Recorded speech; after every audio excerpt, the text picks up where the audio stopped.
Hello, Winfred, Yes, hello. once again.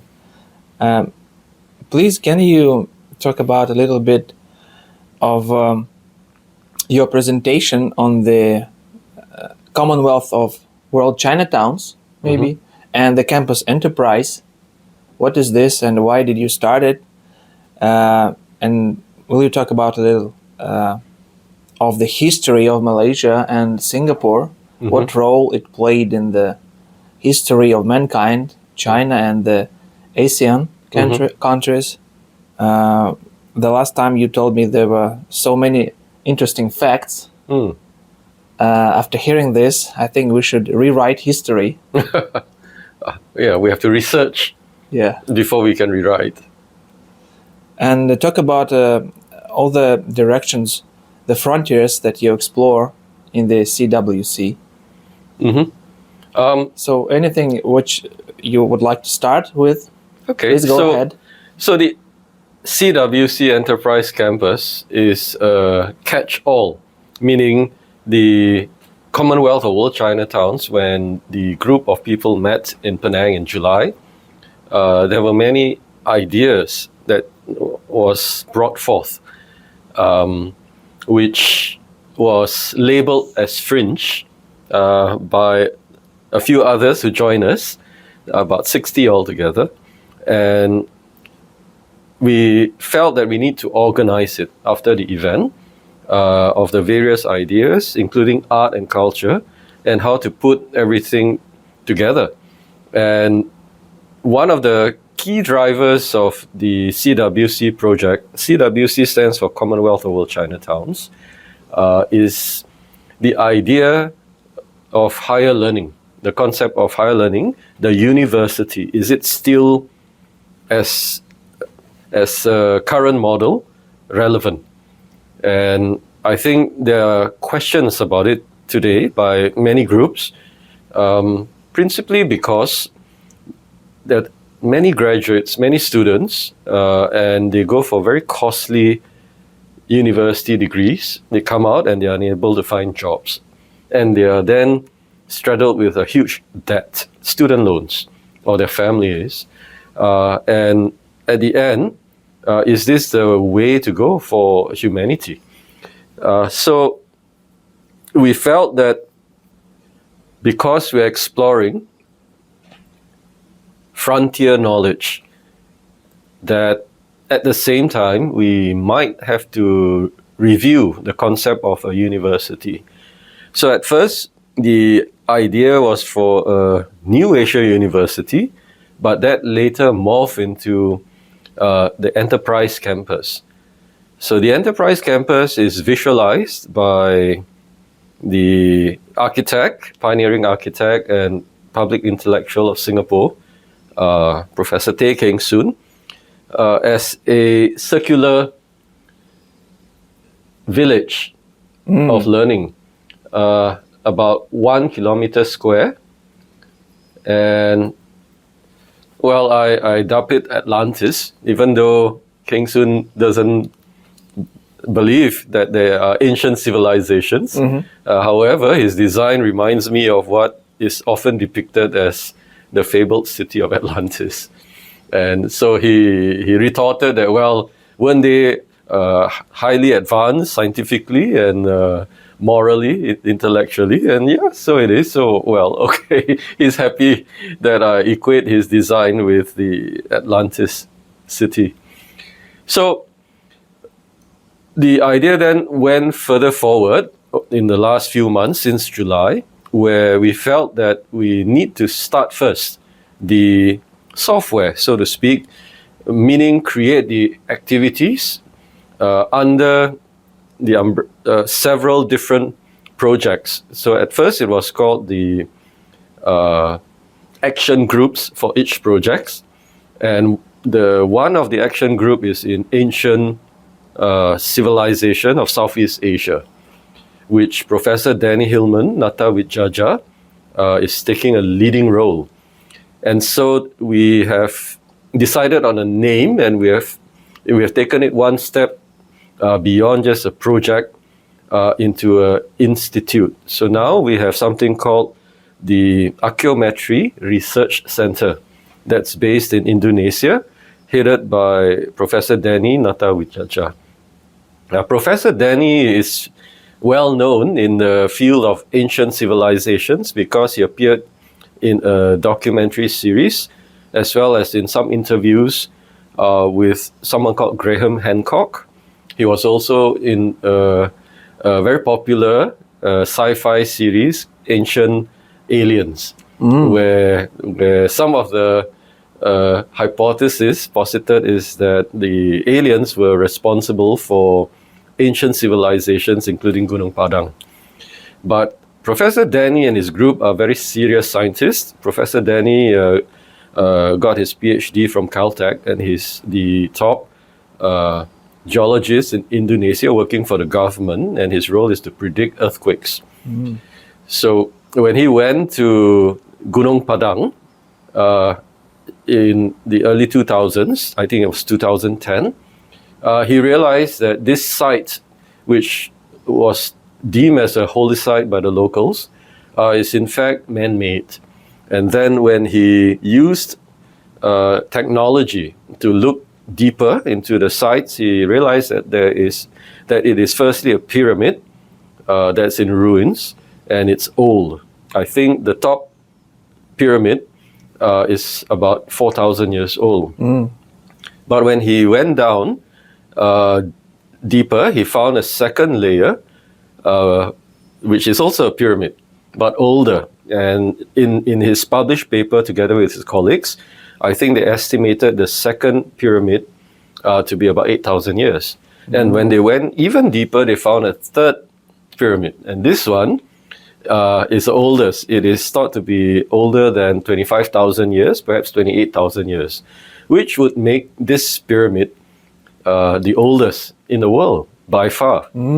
So over a period of, I think, about 10 years, they did quite a lot of research.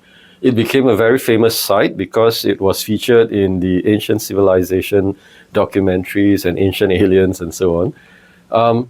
But they did serious scientific work, and they had a peer-reviewed publication published. However, shortly after it was published, there were complaints from the established academics, and they forced a retraction of the journal publication without any formal scientific rebuke. It was just an allegation that the site is natural. That's all. And to have a publication retracted is a very big thing for academics, because it usually means that your data is extremely flawed or there's fraud in your data. So it is unfortunate that there is this very strong pushback from the establishment, the scientific establishment, despite sufficient evidence to suggest that what Professor Danny and his team had hypothesized could be true. And what they wanted is funding to demonstrate further by going to the site and excavating, so that they have more scientific proofs. But this has been denied so far. So when I got to know Danny through the project of the Commonwealth of World Chinatowns, we decided to support the cause, and that's how a project to look into the ancient sites of Southeast Asia, starting with Indonesia, came about. Then, while we were discussing that, Ian Hudson of the Gavin Menzies Foundation and the 1421 Foundation, which he set up after Gavin Menzies passed away, joined us too.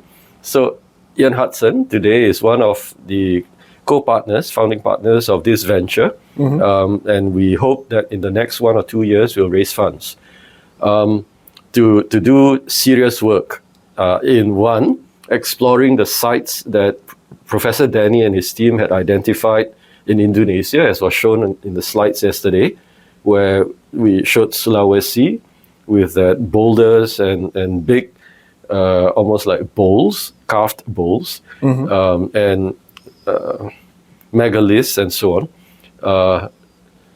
In various sites in Sumatra, where there's pyramids, it's thought that there could be 3 pyramids at Lake Toba area. and also in Sumatra, and also a sunken harbor. So all this requires some funding to create a team, and we hope to do that.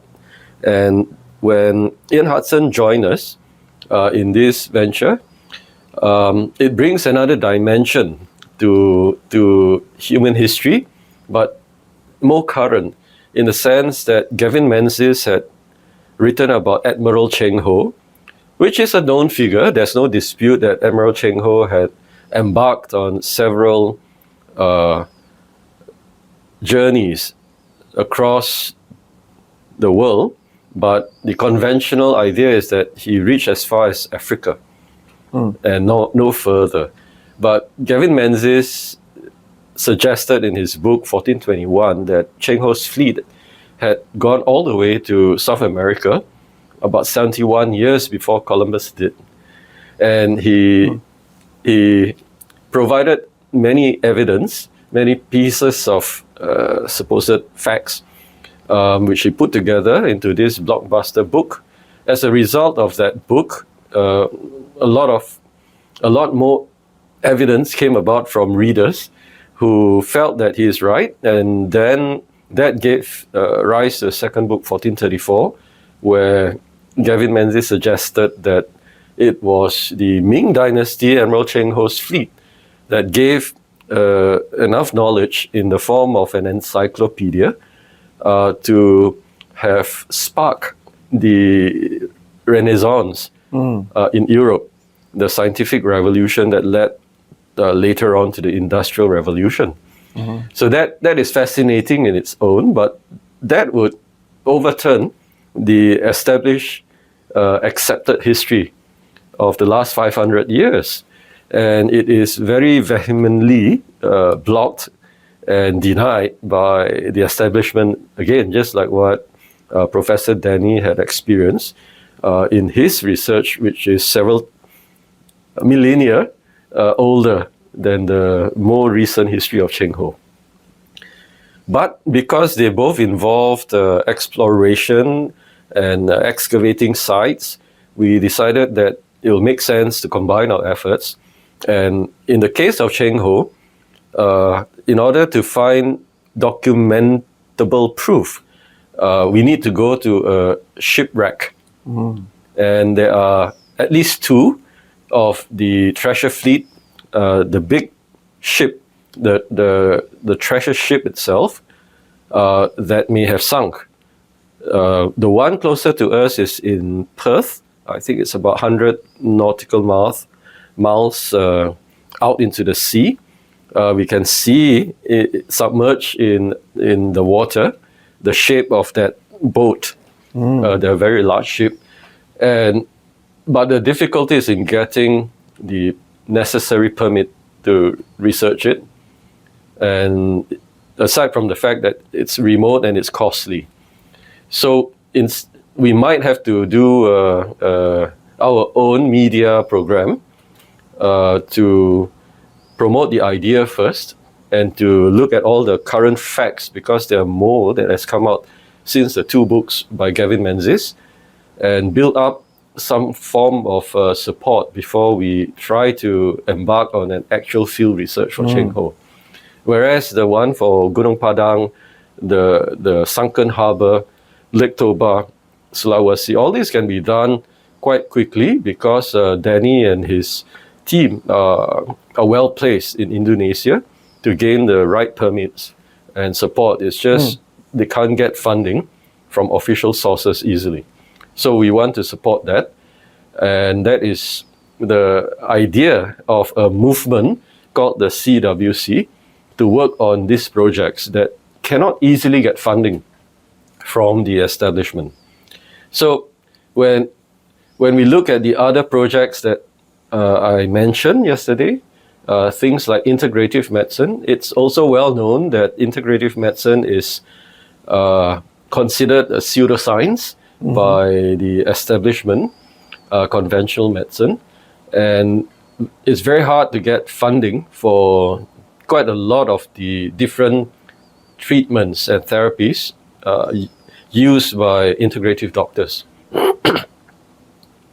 On top of that, there's an area of integrative medicine which is known as energy medicine, which is further out to the edge of what is understood in terms of biology and medical science. And this involves bioenergetics or psychoenergetics, which your group here in Moscow explores very deeply, I believe. So in some sense, we also need to study this, and we need to form a group. We have an action group now to mainstream integrative medicine in Southeast Asia through education. So we are beginning to build up a postgraduate diploma with a university in Malaysia, and we also hope to have a similar cooperation with an Indonesian university soon to develop this course over the next 2 or 3 years. It's a long-term project, but in parallel with that, we want to do some research into various topics that is related to healing in the integrative medicine way. And psychoenergetics is one, and so that's why I gave an open invitation to anyone in the audience, including you, to come and join us in Penang to create a center for integrative medicine in terms of researching areas like psychoenergetics, the biofuel, and water in how it relates to health. So integrative medicine is another key pillar of the various projects that have been mooted in July. The other one is water research, which is the desalination, utilizing mangrove. We have quite a few different projects, but at the same time, it is meant to be for fun, and hence performing arts like music is all part of the events that we're organizing to bring people closer together to look at these very interesting frontiers of human knowledge. The world needs new forms of energy, but at the same time, there's this huge debate today. In fact, it's not even allowed to be debated whether or not oil is considered so as bad as it is, because by burning oil and gas, we are generating carbon dioxide. There's no problem with that. I think that's fairly accepted that burning oil and gas generates carbon dioxide. But the big problem is that there's no consensus because, as I showed, there's an organization called Clintel, where there are at least 1,900 over scientists who disagrees with that position, and many of them are mainstream, including a Nobel laureate who has come out to clearly state their position that carbon dioxide is not the cause of global warming, and they question whether there's even any emergency in terms of warming, because in the long geologic period of Earth, we are quite cold today compared to in the past when life thrived.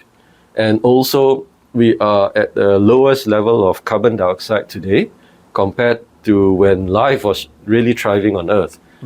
So, assuming that even if it is true, we need different forms of energy, and so we need to explore energy science aside from using windmills and solar energy.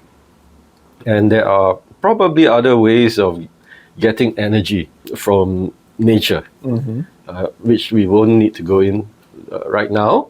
The other area is the science of consciousness.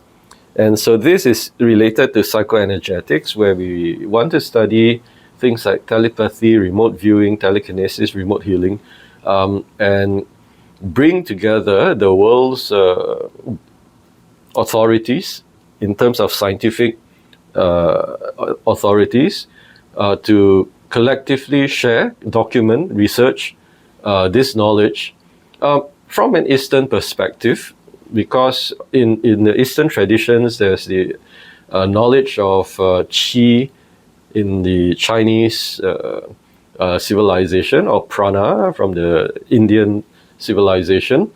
And the Eastern traditions believe in things like the soul, the spirit, reincarnation, and all these have been scientifically studied as well. So it would be good if we have a place where people can come and meet regularly over a year to study these things in more detail and to document them down. And Southeast Asia would be the perfect place for this. So that's why we felt having a campus would be the right thing to do. And of course, the future is in outer space, and that's where the Young Cosmonauts School came in, and that's the purpose of yesterday's presentation, which dovetails into your own, the idea of spreading the Young Cosmonauts School internationally. And hopefully we will be the first outside of Moscow to set up the Young Cosmonauts School for Southeast Asia, based in Penang. But not just the Young Cosmonaut School, I think we should also form an institute, just like what Professor Danny has formed, for researching outer space matters, including, the ethics, the ecology of outer space and for exploration. So UFO research is something that we should take seriously and look into it scientifically, which has been done for many, many years from the Association of the Ecology of the Unknown, headed by Professor Semenov. So if we can set up an institution in an institute in Penang, in conjunction with the Enterprise Campus, then that would form another area of research and activity that is going to take us into the future. And of course, the history of human civilization with archaeometry, that's already the most advanced in terms of where we are at today. And hopefully we'll get some funding and start a project within the next 12 months. So these are some of the areas, frontiers of human knowledge that we're working on. There should be others, but right now our group have not come up with areas in terms of economic, monetary system and work. Philosophy and art and science is there. And because our group is quite strong in art as well, we have many people who are interested in art, and by art, we mean the visual arts, which is paintings and so on, literary arts, which is writing, poems, performing arts, which are musicals, music, and finally we have culinary arts, which is food. And Southeast Asia is full of different foods, as you can imagine, because all the civilizations of the world are represented there. Even though China and India are the dominant themes, but you have a lot of different food. And of course, most travelers are familiar with Thai food when you go to Southeast Asia, or Vietnamese food. So when you come to our events, we will have all these elements there that makes it very interesting. Will you please explain the shape of that campus, why it is rounded, and what actually are the buildings placed inside the circle and outside the circle, and what are these blue areas? Is this water? Yes, there will be water features all around, interestingly, just like Atlantis. The reason it's circle is because it is the most efficient geometry in terms of encompassing the largest area within the smallest perimeter. So the idea is that people will interact, they will feel closer to each other, and they walk from one end to the other end. It's within walking distance. So the central part where you see the circle, that is what Keng Soon calls the central nervous system, because he feels that a village or a city, this is to house about 100,000 people, should be about right for everyone to know each other and to communicate and to exchange ideas. So there's cross-fertilization of ideas, and it's easier to do that if you are walking, talking, eating together, rather than driving in a car. because then you tend to be isolated. You don't get to interact as much. So there's still car access, but the cars and the supply vehicles will be below street level. The street level is for pedestrians. So the external area is for recreation, for housing, residential areas. The laboratories are in that circle. And then in the very center, he appears to have placed the amenities for the village or the small city, where you have a stadium and the main office building, I think, is placed there. That's his idea of an enterprise campus. It came from the earlier idea of a University of New Asia, where a group of intellectuals form something called the Asian Civilization Dialogue. Not sure if I got it correctly. And this group of eminent people, which include the current Prime Minister of Malaysia, the former Secretary General of ASEAN. ASEAN is the Association of Southeast Asian Nations, which 10 countries in Southeast Asia came together to form. And a number of others spread across Asia all the way to Turkey, I believe. And they too, over the last 2 decades, had been thinking about the concept of higher learning. And so they were thinking that there may be a need for a new Asia university. And when I first got Keng Soon, he's one of the few original individuals, together with me, who came up with the idea of a Commonwealth of World Chinatowns. And Keng Soon immediately said, well, we should have the New Asia University as the core, which later morphed into the Enterprise Campus. So the only difference, there are a few features of the Enterprise Campus that makes it different from a university. Firstly, it doesn't seek to be a university, so we won't be applying for university licensing and all that. The reason being is that there are already too many universities in Malaysia. The federal government is no longer issuing licenses because there are too many, and we don't really feel we want to compete with the universities. But we are interested to bring thinkers, philosophers, scientists together from the various faculties of existing universities to come and work together with the institutes and research centers that will be created through the CWC. So, for example, outer space, if we were to form an institute for research you will have the component of YCS there, Young Cosmonauts School. You will have a component of people interested in UFO research, serious interest in it. You'll have other anomalous research within that institute that is related to space and outer space. So the current idea here is that it'll be maybe about 100 over acres. We'll have to find a land, and there'll be residential facilities. It'll be placed in an area that is near farms and close enough to a major city. So the main city in the state of Penang is Georgetown. And if we can find a place on the island, that'll be good. If not, it could be in the mainland. And it'll be set in an area where there should be some ecotourism, because we are still wondering how to sustain this place, this facility, because you can build it, but then how do you maintain it? How do you sustain it?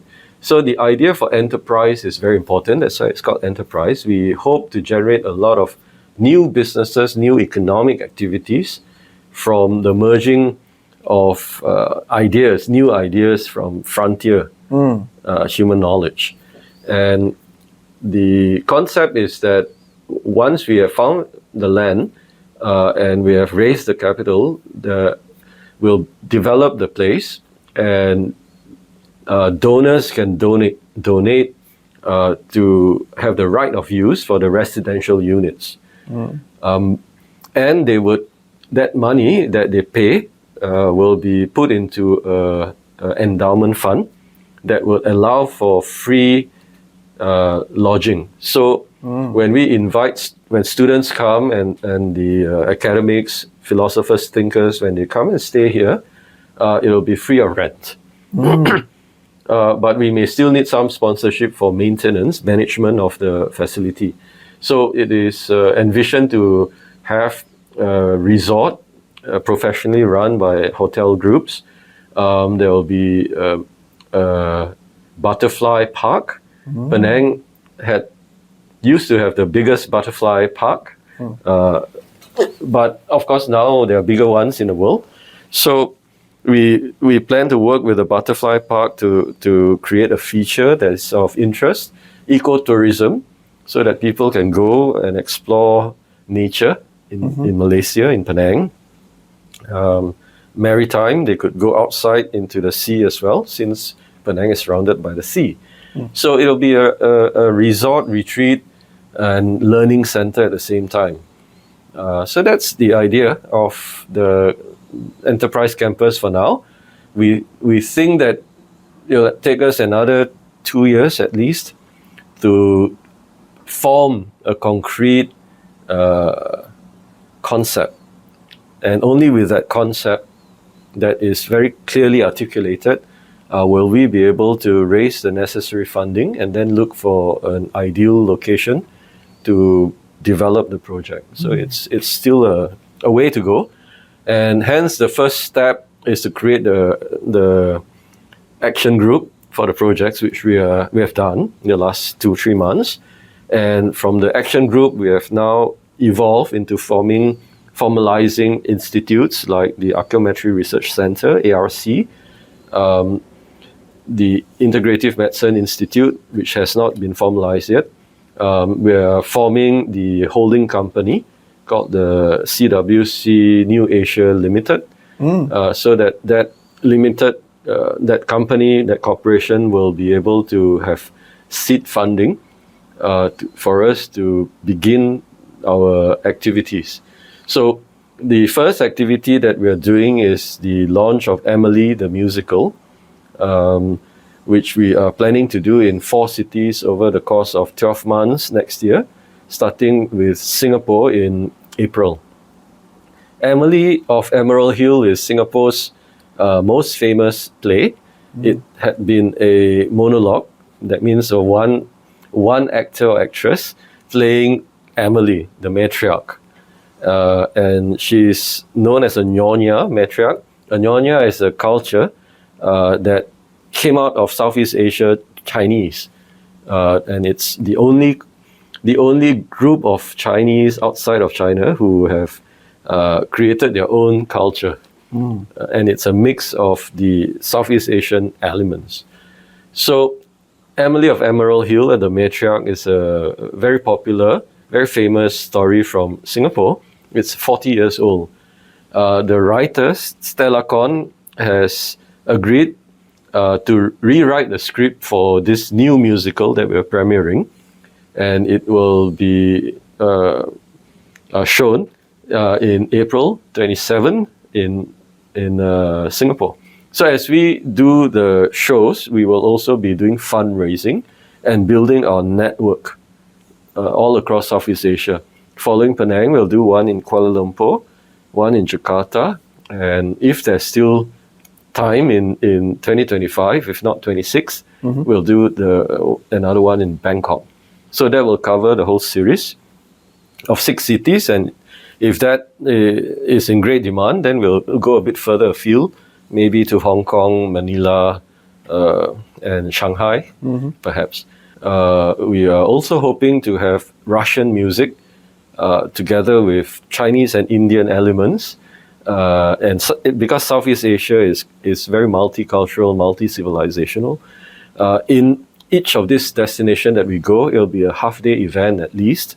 So it's like a festivity, starting from after lunch period with talks, art sales, and so on.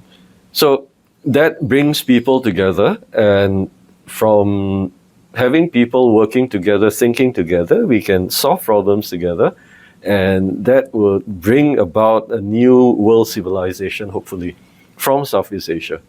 Yeah. So that's the idea of the campus, to have a permanent location. Right now, the plan is to move city by city to have our main events in Penang. But over time, we should have a permanent place where people can come from all over the world to meet together for many, many different meetings to solve many, many different frontier knowledge matters that is very required today.